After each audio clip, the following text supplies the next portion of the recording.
Coming to you live from the palatial studios of PBJ Productions.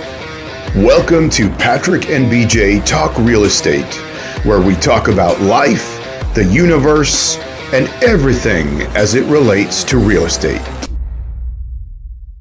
Hey everybody, it's BJ and Patrick, and we're back talking all things real estate. And today we're going to look at some reports, or one specific report here from Routers, talking about the foreign buyers ban in Canada. Okay. So we know it's been extended now till 2027. Correct. So and there are some exceptions. Sure. And you can still buy vacation properties. Yeah. And recreational properties. Properties, and people on a work visa. Yeah. And student visa. Got it. Even though that's probably such a minimal number anyways. Yes. Yeah. And there's a population limitation as well. So, but those are details we could talk about another time. Yeah. What does Routers say? Okay, so the headline on Routers is this: Canada's extension of ban on foreign legal buyers, labeled political, not practical.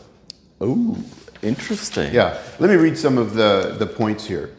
The expectation here is Canada's move to keep foreigners out of its property market for 2 more years will do little to alleviate acute housing shortages, as non-residents were never the main driver fueling property demand, economists and realtors say.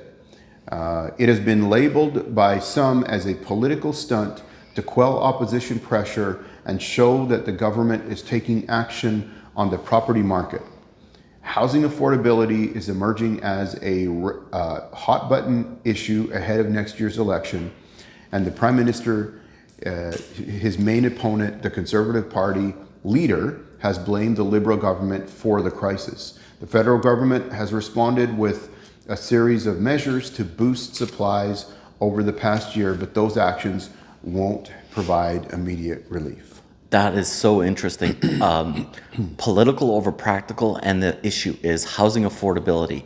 Well, every time I see the government, I don't care if it's provincial or federal government, when they say housing affordability, they are not talking about market housing. Sure. They are going to put this into, I'm not saying they don't deserve it or it's not important or anything like that, but I think they should specify that it's either social housing, yeah, it's subsidized housing, right, or it's rentals. Sure. Right? They're not talking about, this money is not going back to market housing. Like, they're not giving developers and home builders money so they can do this, right? Yeah. Go ahead. If okay, you got so something no, I to say have another quote I have one here. more, and I'm gonna. That's it for me. A quote to go with this. So this quote is by Craig Alexander, who's the president of Alexander Economics Views, an independent economic research organization.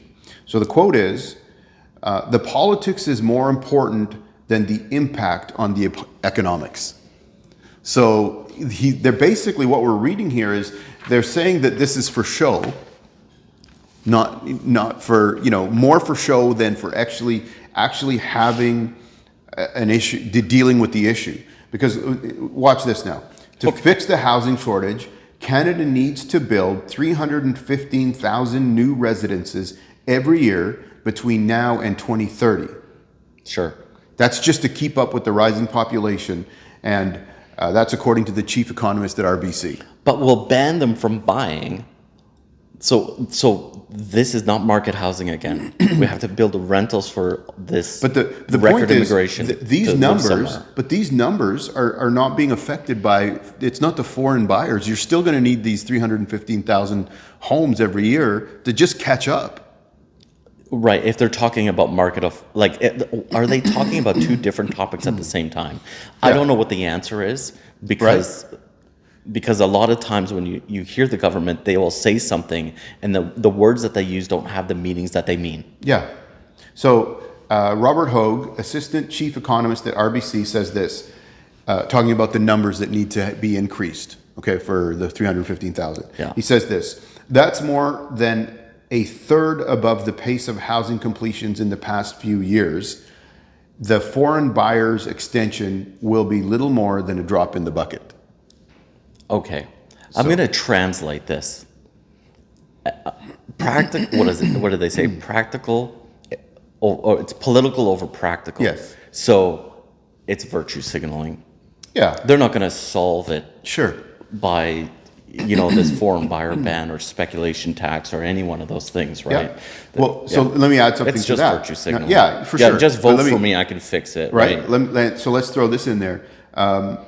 The feedback that they're getting is foreigners scoop up prime and top end residential units in the bustling localities of Toronto, Vancouver, and Montreal. Hence, the extension of the ban will not increase supply for first-time homebuyers, who account for close to half of all of those buying houses. Excuse me. What? Can you repeat that last line? Yeah, I'll read it right out to you. Top resident. So the foreign buyers scooped up prime and top end residential units in the bustling localities of Toronto, Vancouver, and Montreal. Yeah. Hence, the extension of the ban will not increase supply for first-time home buyers. Here it comes. Okay. Who account for close to half of all people buying homes. That's a lie. That's inaccurate. That's absolutely inaccurate. I'll give you BC's numbers. According to Statistics Canada, in 2023, there was 443,000 sales. I can't remember the last three digits, Yep. and I don't care. There was 25,000 first-time home buyers, and some digits that I can't remember. Yep. Right? Where are they getting this information? Because This it's not is- from Stats. So Canada. here's the other thing. This is a national report. We know, we already talked about what are the top provinces with first-time home buyers. Sure. And it would not amount to it's something like 6 or 7% of all of sales Sure. for first-time home buyers. So I mean, it'd be Or worth less. It'd be Not worth half. looking into where that number comes from, and is that just sensationalizing the number to make it? It must be, because Appealing? even during COVID, you would think the 10,000 transactions that happened in Victoria, the Greater Victoria Real Estate Board alone, you would tell me 5,000 of those were first-time home buyers? This is completely inaccurate. Sure. Right? But people will buy into this idea. Yeah, but see, this is one of the reasons we want to pick these articles where we don't have an opinion except to talk about what the article is saying and address what the article is saying. I have an opinion on the value of the foreign buyers tax, and we've talked about that in other episodes as well. But here's an example, I think, where we see where the numbers get skewed and they get presented in such a way to push whatever the leaning is of the article or the report in this case. Yeah. Well, stay tuned, because a lot of the times we know the data, we know the numbers, and if the article is BS, I'll know it. I'll know it so quickly. If not, I'll know where to look for the number to figure and verify, fact check it. Yeah. Yeah, not with percentages, because you can lie with percentages. We know that, right? But if we show the numbers, we can actually see if it's a significant increase or not, Yeah. or if it's accurate. Yeah. All right, I'm going to be upset if we keep going on this one, right?